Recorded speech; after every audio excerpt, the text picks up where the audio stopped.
Olá, estudante, tudo bem? Eu sou o professor Victor Biazon e vamos juntos iniciar a nossa viagem pelo mundo das artes. Para que possamos chegar até as maravilhas midiáticas que temos hoje, precisamos voltar um pouquinho no tempo e responder algumas premissas básicas. Por isso, nesta unidade, vamos tratar de como a arte foi sendo vista e modificada, perpassando desde lá o período medieval, o Império Romano, até os dias de hoje. Vamos também conhecer como são representadas as linguagens da arte, tais como o teatro, a dança, a música e o cinema. E para fechar um assunto um pouco mais acalorado, porque eu vou querer saber de você, sim, o que é cultura para construir o caminho até os princípios da indústria cultural. E então, discutir a massificação da arte. Em suma, para fazermos isso bem feito, eu vou sugerir que você faça suas anotações no seu diário de bordo sobre suas crenças, emoções e também a relação entre a indústria cultural e a reprodução artística, descobrindo as possibilidades que as novas mídias proporcionaram aos aspectos culturais da arte e como a realidade de um país ou de uma região pode ser retratada em forma de arte, levando aí a identidade do lugar consigo, assim como as características do autor ou do artista. Então, eu convido você a embarcar na nossa nave para começarmos a nossa viagem no tempo.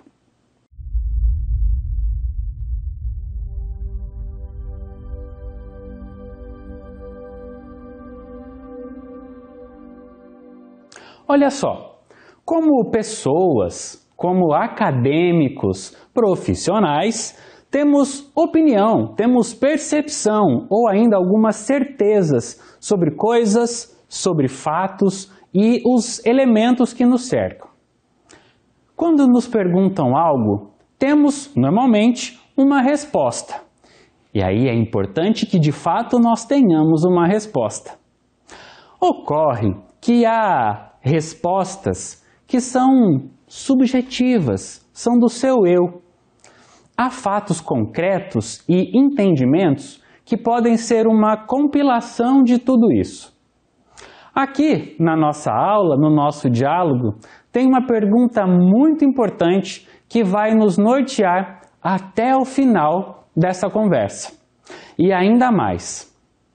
A pergunta é a seguinte, pensa bem, o que é arte para você?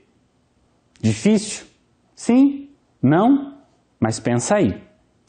Eu tenho certeza que cada um de vocês, cada um de nós, cada pessoa, teria uma explicação diferente, uma resposta, um entendimento diferente.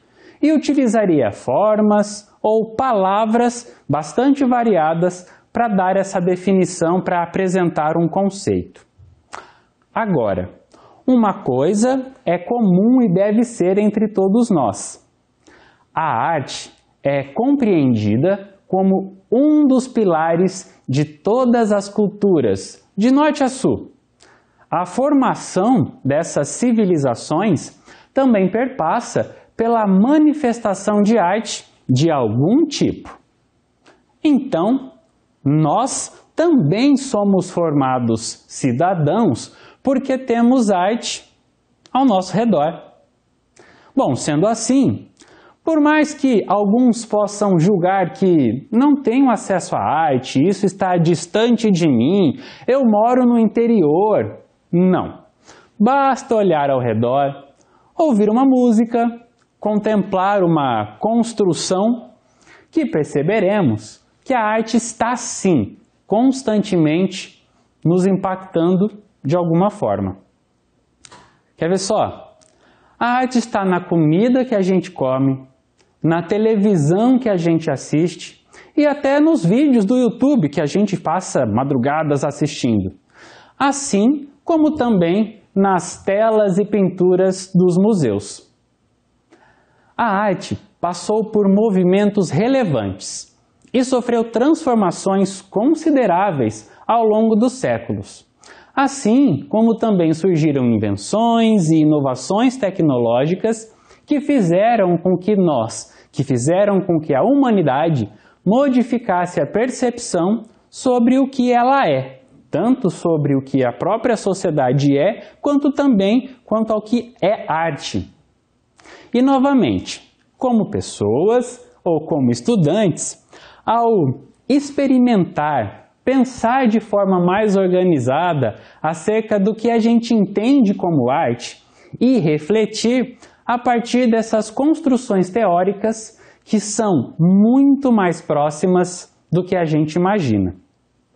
E aí, de repente, você vai perceber que muita coisa que você já vivenciou, já experienciou, estava ligado sim a algum tipo de arte. Algum tipo diferente, mas que até aqui a gente não encarava como sendo arte. A arte é mais do que pensamos.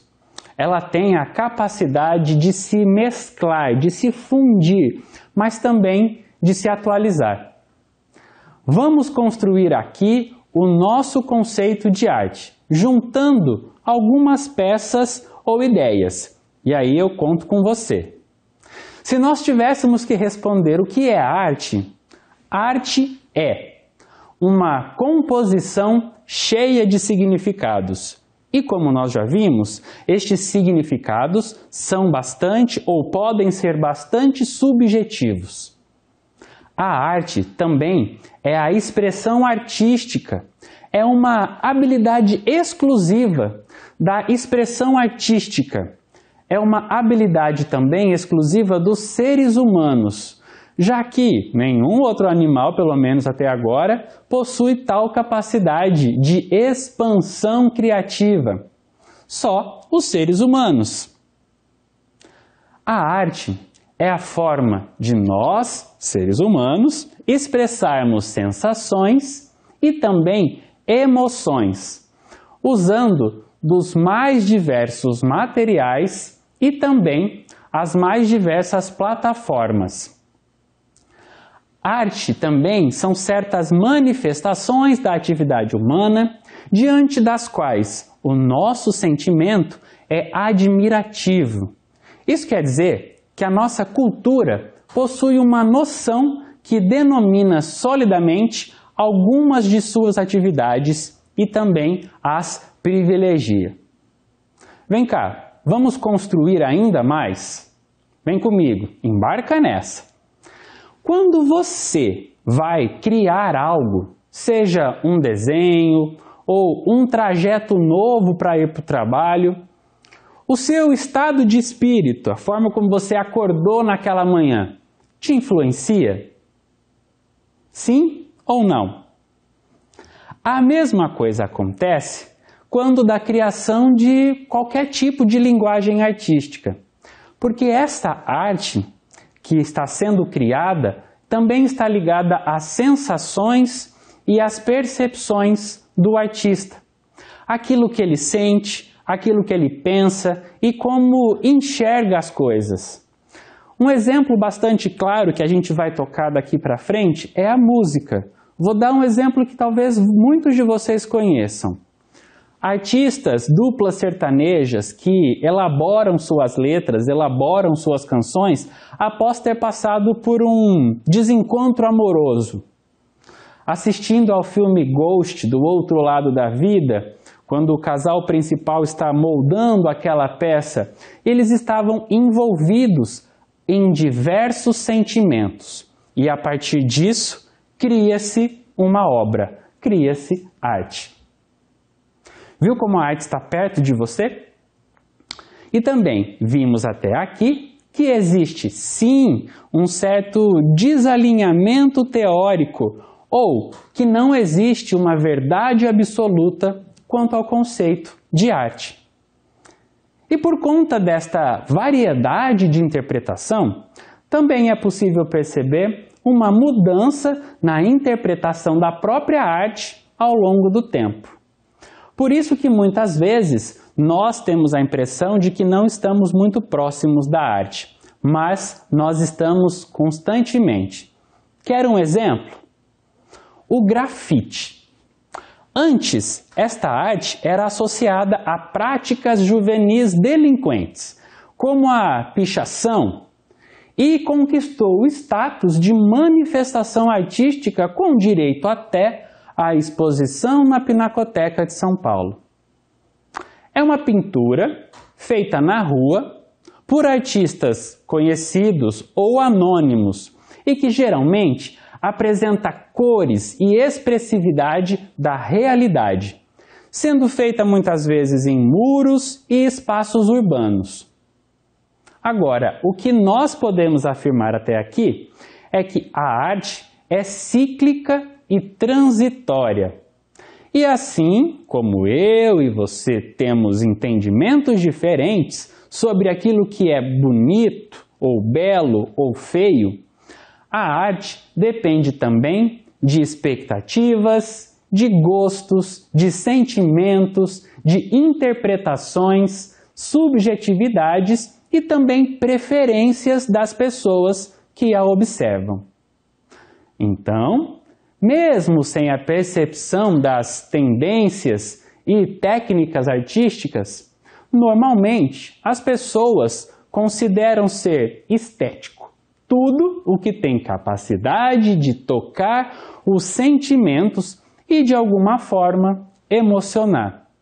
Então fica essa dica.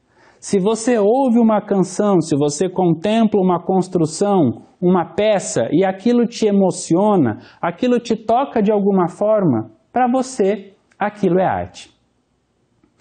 E agora, que tal avançarmos para a próxima estação da nossa viagem e falar sobre a concepção e transformação da arte ao longo do tempo? Vamos desenhar uma linha do tempo? Vamos iniciar então com essa linha, marcando as primeiras manifestações artísticas que remontam à pré-história da humanidade, com as chamadas pinturas rupestres, que eram feitas com alguns tipos de soluções corantes nas paredes das cavernas pelos povos nômades. Certamente você já viu isso na sua época de escola ou até mesmo no YouTube. A função destes desenhos era transmitir e comunicar por meio dessas imagens, já que ainda não havia um outro tipo de comunicação por escrito. E aqueles povos retratavam o seu cotidiano por meio daquelas pinturas. Avançando para uma outra região, a arte egípcia apresentava uma estética mais detalhista e requintada. E ali sim, havia preocupação em transmitir algum tipo de informação, contar uma história, misturando imagens com a escrita de hieróglifos. A grande influência dessa arte era a política e a religião daquele povo, cuja crença na vida após a morte fazia com que tudo fosse construído e elaborado com a máxima riqueza e beleza, porque quanto mais rico, mais pomposo o túmulo, mais rico era o sujeito que estava sendo ali sepultado. Por isso, quando buscamos esse tipo de arte, encontramos deuses e faraós que governaram a terra, normalmente nas mesmas posições que chamamos de lei de frontalidade. Sabe aquela que a gente vê nos filmes do Egito? Pois é. Nós vemos essa pompa como arte. Eles, como parte de sua cultura, fazia parte dos seus hábitos, dos seus costumes. Legal, não é? Avançando um pouquinho no tempo e na história, nós chegamos à Grécia e também na Roma Antiga. Para os gregos, o sujeito era o centro e suas características estavam ligadas na pintura, com muita qualidade que carregava a realidade e a vividez de forma impressionante. A pintura em vasos de cerâmica é um dos elementos característicos da arte grega e retratava eventos contemporâneos, como as guerras e também as festas, ou ainda abordava elementos de sua vasta mitologia, a mitologia grega. E eu não posso deixar de mencionar aqui a importância dos gregos para a noção das esculturas humanas e suas dimensões proporcionais. Sim, porque foi lá que as pessoas passaram a ter formas mais reais ou mais proporcionais. Isso na pintura. Já na arte romana, temos muito significado e referências históricas, como por exemplo, na arquitetura, que é bastante confundida ainda com a arquitetura grega. Porém, ela tem algumas características, algumas diferenças, como por exemplo, os gregos esculpiam sobre a religião politeísta e os romanos davam destaque à política. Vamos percorrer um pouco mais da nossa história, avançando na história da arte, aí chegamos à Idade Média, onde surgiu o Renascimento, uma das mais importantes e conhecidas na história da arte. Lá na Idade Média, que passou da Idade das Trevas, com os seus 3.000 anos de arte desprezada. Sim, foram 3.000 anos de produções que foram deixadas de lado, esquecidas no tempo. Para uma construção conservadora, sem nudez, com corpos desproporcionais, indicando aí a falta de conhecimento e falta de foco na alma maior do que no corpo. Ou também faltava a expressividade realista dos períodos anteriores. A arte tinha base no cristianismo e estava submetida aos dogmas da igreja. Por isso, era uma arte mais restritiva e também restrita. Não posso deixar de falar aqui também que o período medieval resultou em 3 principais frentes artísticas: o estilo bizantino, o estilo romano e o gótico. Vamos falar do estilo bizantino, que tinha como expressão na arte a composição dos mosaicos, que eram feitos de pequenos quadrados coloridos compostos de forma a criar imagens. Já a arte românica tinha mais influência nas construções de igreja. Um exemplo dessa representação foi a Cruz de Gero, que media 1,87 m de altura por 1,65 m. Ela é a mais antiga escultura em madeira independente e em tamanho natural, quase do meu tamanho. Já o estilo gótico, representado também em catedrais, demonstravam ousadia arquitetônica, como a Catedral de Chartres, também chamada de Catedral Notre-Dame de Chartres. Isso porque estava localizado na cidade de Chartres, ao noroeste da França. E quem nunca ouviu falar em arte barroca e também em arte renascentista? Ainda na Idade Média, alunos superavam os seus mestres por conhecimentos científicos que traziam mais proporcionalidade às técnicas de anatomia. Então, os alunos, por conhecerem mais, apresentavam artes com mais riqueza de detalhes. Sem contar que a arte buscava impactar as emoções e os sentidos dos públicos, não apenas na pintura, mas na arquitetura e também no teatro. Avançando um pouco mais na história, a gente chega na Itália, com o surgimento da Renascença, em que surgiram os conhecidos nomes como Leonardo da Vinci, Michelangelo e também Rafael. Aqui tivemos a valorização da perspectiva e que fez parte da pintura europeia pelos 500 anos seguintes. Já a arte barroca surge na sequência, entre os anos de 1500 a 1750, a partir da qual o capricho dos detalhes ganha ainda mais espaço. Aqui também tivemos a evidência do realismo italiano e também do exagero das terras francesas, nos quais se usava efeitos de luzes e sombras para causar um efeito dramático e impactante, despertando ainda mais os sentimentos, as emoções dos espectadores.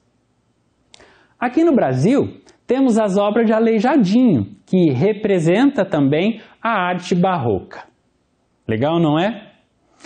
Vamos continuar a nossa viagem no tempo, avançando até o Rococó, que surgiu na França por volta de 1723.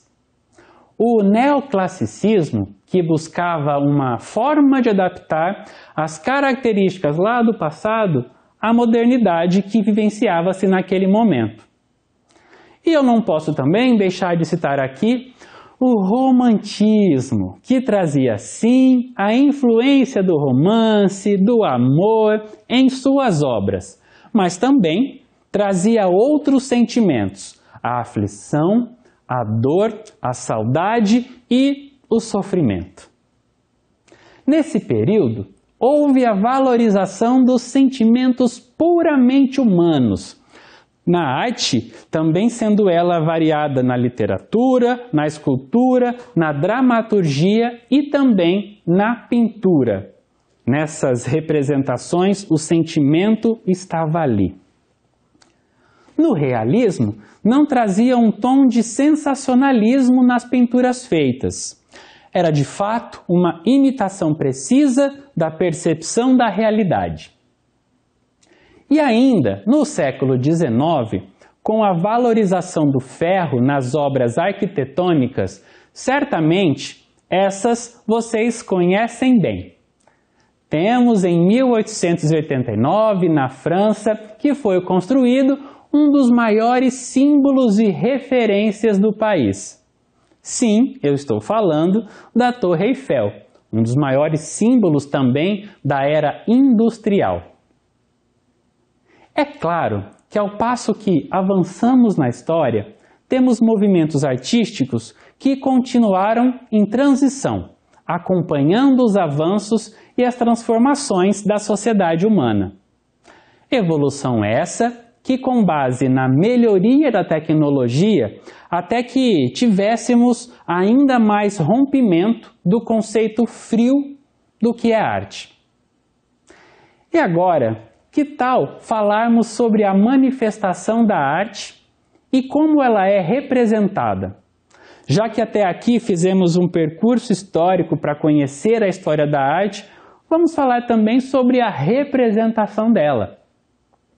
Para você, estudante de arte, já sabe que costumeiramente a arte se manifesta em 4 linguagens, sendo elas as artes visuais, a música, o teatro e a dança. Vem cá, você tem uma preferida? Bom, se você ainda não se decidiu, vamos conhecer todas elas para que você possa elencar a preferida.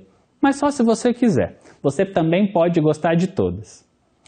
Vamos começar com a 7ª arte, o cinema, que alguns dizem que tem iniciado com o cinetoscópio, um aparato tecnológico capaz de capturar imagens em movimento, mas que foi aperfeiçoada um pouco mais tarde pelos irmãos Lumière.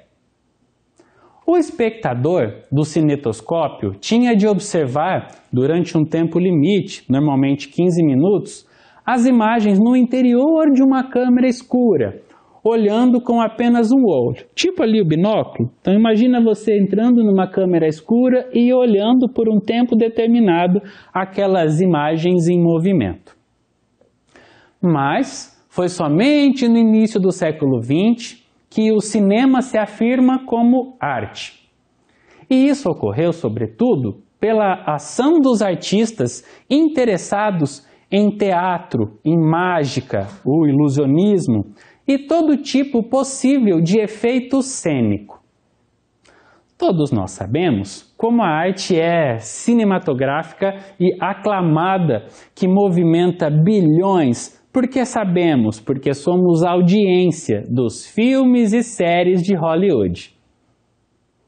Agora, vamos falar de uma arte um pouco mais movimentada, a dança, uma atividade performática que é considerada arte, cujas origens estão lá na antiguidade. A dança é a arte de se movimentar expressivamente, movimentar o seu corpo, seguindo movimentos ritmados e, claro, em geral, ao som de música. Mas dá para dançar sem música também. Essa arte é praticada desde os tempos pré-históricos e, por isso, geralmente se diz que ela é a expressão cultural que acompanha a humanidade desde os primórdios. Ela é considerada a mais completa das artes, porque envolve elementos artísticos como a música, o teatro, a pintura e a escultura, sendo ainda capaz de exprimir tanto a mais simples quanto a mais forte emoção. O significado da dança vai além da expressão artística, podendo ser vista como um meio para adquirir conhecimentos, como opção de lazer, fonte de prazer, desenvolvimento da criatividade e também importante forma de comunicação. Outra manifestação importante é a música, com sua origem nos rituais, cujas danças normalmente eram marcadas por sons e batidas de instrumento de percussão e sopro. Trata-se de uma manifestação artística e cultural de um povo em uma determinada época e também região. A música é um veículo usado para expressar sentimentos. Novamente eu retomo lá as duplas sertanejas e os artistas cujas letras nos passam sentimento. A música é a combinação de ritmo, harmonia e melodia de maneira agradável ao ouvido. Vale lembrar que a arte é subjetiva. Eu sei que talvez você não goste de determinados ritmos ou estilos musicais, mas respeitamos os ritmos e estilos que fazem agrado às outras pessoas. No sentido restrito, é a arte de coordenar e transmitir efeitos sonoros harmoniosos e esteticamente válidos, podendo ser transmitida através da voz ou de instrumentos musicais. E por fim, trazemos o teatro, um termo de origem grega que designa simultaneamente o conjunto de peças dramáticas para apresentação em público, mas também o edifício, o local onde essas peças são apresentadas. Existem muitos gêneros de teatro, dentre os quais podemos destacar o autoteatro, a comédia, drama, teatro de fantoche, ópera, musicais, revista, tragédia e tragicomédia. Sua origem remonta ao homem primitivo e a todas as suas formas de rituais, que normalmente estavam associados à caça, à colheita, à morte, entre outras. Também danças, imitações de animais, culto aos deuses e práticas lúdicas. Aqui no Brasil, o teatro surgiu no século XVI, através das composições teatrais escritas pelos padres jesuítas nas ações de divulgação da fé religiosa entre os índios. E então, e agora? Dentro dessas 4 manifestações de arte, qual você gosta mais? Ou melhor, para não te colocar em uma saia justa, qual você consome mais? Eu fiquei curioso em saber. E agora que você se aprofundou em algumas linguagens de arte e também que entendeu um pouco mais a respeito de todas elas, partiremos para a discussão de cultura e de uma escola que estudou a cultura um pouco mais a fundo. É a chamada indústria cultural. Ou melhor, falaremos da arte no contexto cultural. Por isso, indústria cultural e reprodução da arte. A definição do termo indústria cultural surgiu a partir dos estudos de Adorno e Horkheimer em 2000, referindo-se a uma cultura nascida das próprias massas, quer dizer, da população vista como comum. O século XX foi um período de muitas evoluções humanas, incluindo a expressiva transformação na difusão de mensagens. Com a popularização do cinema, as pessoas passaram a ter acesso a filmes que auxiliavam na descompressão da sua rotina de trabalho. Mas apenas com o surgimento do rádio e da televisão é que a comunicação começou a mudar de fato. Quer dizer, estamos falando dos meios de comunicação em massa que surgem e mudaram a rotina e a vida das pessoas de toda a nossa sociedade. Quem aqui não estuda com a televisão ligada, ou ouvindo rádio, ou almoça enquanto assiste um filme? Pois é, os pesquisadores ligados aos estudos culturais apontam que essa mudança de hábito e a disseminação da comunicação trouxeram pontos negativos, como o rebaixamento cultural e da criatividade, e também impactos positivos das mídias, como o fortalecimento da capacidade de expressão e, claro, o acesso à cultura, por meio da difusão para grande parte da população. Faço aqui uma pausa. Por que falamos sobre almoçar e assistir televisão ao mesmo tempo? Porque antes da televisão ou do rádio, as famílias costumavam ter estes momentos em volta de suas mesas. Mas a partir do advento dessas tecnologias e a popularização dos meios de comunicação, as pessoas passaram a ter hábitos diferentes. Algumas passaram a pegar o seu pratinho e ir comer na sala, com o rostinho colado lá no rádio para ouvir as novelas da época ou assistindo à televisão. Vale ressaltar que essa mudança de comportamento se estende até hoje e, claro, ainda temos vivenciado uma mudança ainda maior. E foi a partir, então, desses estudos que surgiram as análises de audiência de programações de rádio e também de televisão, bem como a observação de impacto que as campanhas publicitárias ou eleitorais causavam no público. Observações que são relevantes até hoje, mas que não tinham importância tão substancial, assim que os meios de comunicação surgiram. Todos esses estudos servem para uma observação mais profunda dos impactos que as mídias e a sua programação, além dos seus métodos, causam em seus públicos, também com relação a quantas horas nós passamos e passaremos assistindo televisão, ouvindo rádio ou assistindo um vídeo no YouTube, e para compreender qual a relevância destes meios de comunicação para a nossa sociedade de uma forma geral. A crítica feita pelos estudiosos é em relação à padronização, uma vez que a participação de milhões de pessoas, as quais estão em contato com os meios de comunicação dessa indústria cultural, imporia métodos de reprodução que satisfariam as necessidades iguais com produtos estandardizados. Os filmes americanos são produzidos em estúdios parecidos com esse aqui e em seguida vendidos para várias partes do mundo. Daí a lógica da produção da indústria cultural, que se baseia no sistema capitalista, cujo objetivo é arrecadar o maior lucro possível.